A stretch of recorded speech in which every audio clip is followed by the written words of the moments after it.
법인카드 유용 혐의와 관련해서 이재명 전 더불어민주당 대표 부부에게 소환을 통보를 했다는 소식이 어제 전해졌습니다. 그런데 지금 이제 많은 언론들은 그 소환 통보가 됐다는 것도 중요 뉴스이지만 또 하나는 이 소환 통보가 7월 4일 날, 그러니까 지난주 목요일 날 있었답니다. 그리고 그 이틀 전인 7월 2일 날 검사 4명에 대해서 탄핵 소추안이 발의가 됐었죠. 그래서 검사 탄핵 이틀 뒤, 불과 이틀 뒤에 이재명 부부를 소환 통보를 했다. 그래서 검사들이 마치 뭔가 이재명 부부에게 보복 행위를 하는 것처럼 소환 통보를 한 것 아니냐, 그런 오해를 사기 딱 알맞다, 이런 비판적인 목소리도 아울러 내고 있는 것입니다. 어떻게 보면 오비 일학이다, 이런 측면이 없지 않아 있는 것인데요. 지금 이 법인카드 유용 혐의가 처음 세상에 알려진 것이요, 2022년 1월쯤입니다. 그러니까 대통령 선거가 있기 두어 달 전입니다. 그때 처음 단독 보도를 SBS에서 했고 그 다음에 KBS가 하고, 이런 보도가 줄을 잇고 있었던 것이 2022년 1월입니다. 지금이 2024년 7월입니다. 무려 2년 6개월이라는 시간이 흘렀습니다. 아마 지금 저희 시청자들께서는 아유, 법인카드 이제 지겹다 지겨워, 아마 귀를 이렇게 막고 싶은 심정일 겁니다. 그 얘기가 나온 지가 언제야? 그런데 그 법인카드 유용, 횡령, 배임, 그게 핵심 주범이라고 할 수 있는 이재명 경기도지사 부부에 대해서 조사를 이제 한다고? 소환 조사를 이제 한다고? 그 법인카드 유용 혐의의 핵심 당사자인 이재명 전 더불어민주당 대표를 이제야 검찰로 부른다고? 이것과 관련해서?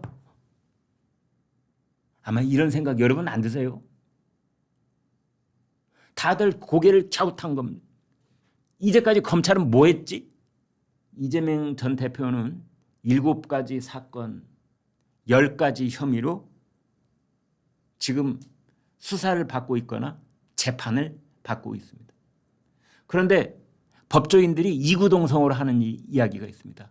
이재명 대표가 관련되어 있는 7가지 사건 10가지 혐의 중에서 그 유죄 입증의 증거가 가장 확실한 것이 법인카드 유용 혐의다. 법인카드 유용이라고 하는 것은 그 관련되어 있는 음식점, 과일가게 또는 그 식품가게, 여기가 수백 곳이 있는데요. 그곳에 다 법인카드로 결제를 했기 때문에 법인카드의 결제 그 증거가 뚜렷하게 남아있는 겁니다. 그리고 그 법인카드를 사용하는 그 장소 일정마다 뚜렷한 관계자 2명의 증인이 있습니다. 증인도 목격한 증인도 아니고 그 말을 전해 들은 증인도 아니고 그 일을 자신이 직접 그런 음식점과 식품 가게를 돌아다니면서 구매 행위를 했던 조명현이라는 경기도에 그 근무를 했던 7급 공무원, 그 사람이 내부 고발자, 공익 제보자로서 그러한 그 식품 구매에 관한 모든 지시를 들었던 통화 내용을 다 녹음을 해서 이 녹취가 있습니다. 그리고 그 지시를 중간에서 내렸던 배소현이라는 5급 공무원은 항소심에서 확정 판결이 됐습니다. 징역 1년에 집행유예 2년. 유죄 판결을 다 받은 겁니다. 5급 공무원 배소현은 유죄 판결, 항소심이 있는데 배소현이 대법원에 그 상고를 포기했어요. 그래서 항소심으로 확정 판결이 돼버린 겁니다. 유죄 판결이 확정이 된 겁니다. 그럼 배소연이 혼자 알아서 그렇게 했다? 천만의 말씀 만만의 콩떡이죠. 초등학생한테 물어봐도 이건 말도 안 된다고 할 겁니다. 그래서 이제 그 이재명 전 대표 부부가 법인카드 유용 혐의, 배임 혐의가 1차적으로 적용될 수 있을 것으로 보이고 횡령 혐의도 이제 적용이 될 수 있을 것으로 보이는데 거기에 대해서 아무튼 검찰이 뭐 늦어도 너무나 늦어버린 감이 없지 않아 있긴 하지만 어찌 됐든 소환 통보를 했다. 그 지난 7월 4일 날 이재명 의원의 보좌관한테 구두로 통보를 했고 7월 5일 지난 금요일이죠. 우편으로 출석 요구서를 보냈다고 합니다. 정확한 소환 일자는 이제 앞으로 봐야 된다. 이제 이런 겁니다. 그런데 지금 이제 야당 쪽에서는 어제 뭐 기자회견까지 하고 지금 이제 아주 난리가 났죠. 여기에 대해서 반박하는 그런 말들을 쏟아놓고 있습니다. 국면 전환용 쇼를 하고 있는 것이다. 이런 말을 하고 있습니다.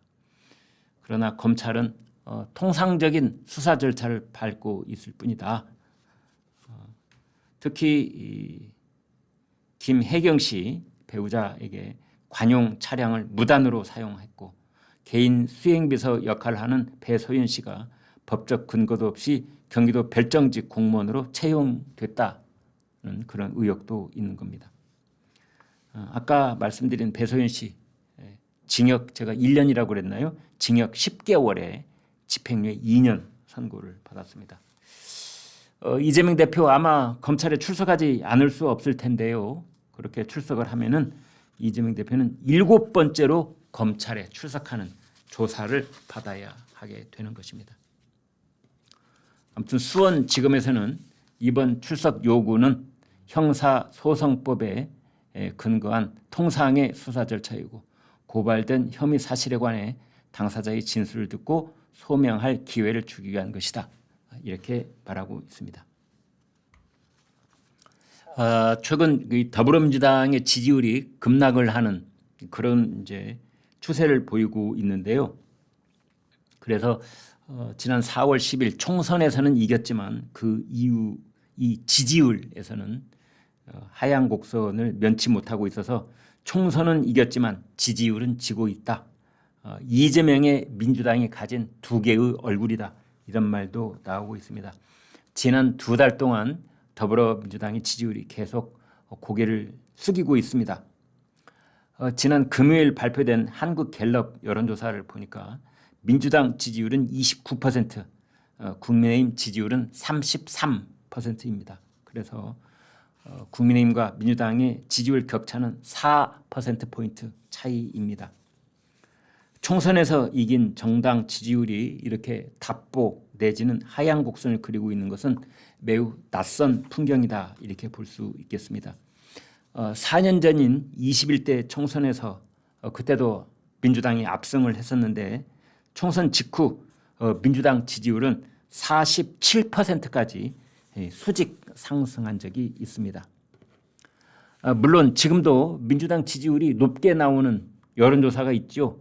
여론조사 꽃 방송인 김어준 씨가 관계자인 여론조사 꽃의 지지율은 40%대로 민주당이 나오고 있습니다. 국민의힘에 앞섰다 그렇게 말들을 하고 있지요. 다른 여론조사도 추세상 지지율 급락은 아니다. 별 문제는 없다. 뭐 이렇게 이야기를 하고 있다고 합니다. 지지율 정체 현상은 총선 이후에 더욱 강력해진 이재명 1극 체제와 연결을 짓는 그런 분석도 일각에서는 나오고 있습니다. 민주당 내부에서 이런 의견들이 있습니다. 새로운 리더십이 나와야 지지세가 확장이 되는데 되레 이재명 전 대표의 연임 도전 가능성이 커지면서 강성 지지층만 결집하는 상황이다. 외연 확장이 되고 있지 않다. 민주당의 비판적 지지를 보내는 중도층, 진보층이 더는 움직이지 않고 있다. 뭐 이런 내부 분석도 있습니다. 그런데 민주당은 뭐 이런 지지율 정체, 답보, 하락 이런 거에 대해서 눈 하나 깜짝하지 않고 있다. 왜냐? 선거가 없기 때문입니다. 지금 가장 가까이 있는 선거가 2년 뒤에 치러지는 전국 단위 지방자치단체장 선거입니다. 전국 지방선거가 2년 뒤에 있습니다. 그러니까 지금 민주당은 2년 뒤의 일을 지금 미리 걱정할 필요가 없다. 지금 정당 지지율 또는 뭐 이재명 개인의 지지율 이런 거 하등 관계가 없다. 지금 그러고 있는 상황이라고 볼 수가 있겠습니다. 아무튼 이제 지금 그 민주당이 검사 4명을 탄핵 소추안을 발의를 했는데 그러한 것에 역풍이 불고 있는 것 아니냐 뭐 그런 얘기도 지금 나오고 있습니다.